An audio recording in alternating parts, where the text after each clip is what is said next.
guys, it's me, Princess from GCDHR. Here we are again for another successful story. Okay guys, this is a great news that one of my kababayan from Philippines, she applied here in through GCD and now she is successfully got visa. Okay, so now I'm with Miss Shikaina Estrada. Hi ma'am, how are you? Po. Okay lang Kumusta po. Mabuti po.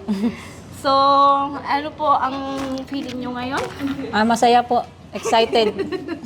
Excited sa bagong journey natin sa Europe. Okay po.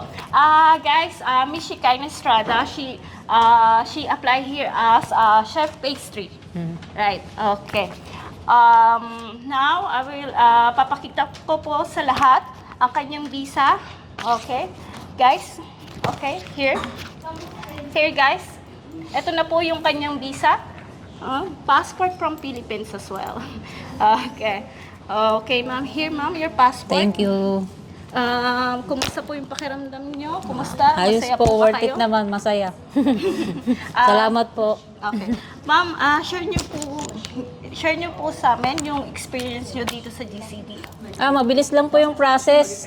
Sa akin, 4 months lang. Lahat-lahat ng pag-aantay ko. 3 months yung work permit, sa visa, mabilis lang, 12 days lang. Mabilis lang po. Tsaka legit po, wag po kayong papaloko. Sige ma'am, thank you so much po. And ma'am, sa mga kababayan nating Pilipino dyan, baka gusto rin mag-apply po. Mag-apply na po kayo dito po sa GCD. Ano po, legit po sila. Thank you so Yun lang much po. Salamat po. Thank you ma'am, and behalf of GCD, masaya po kami na naging part kami ng iyong journey, next journey po. Okay po. Okay, Bali-baliktad thank na you. sinasabi ko. Okay lang yan. Sige po. Sige guys, okay po.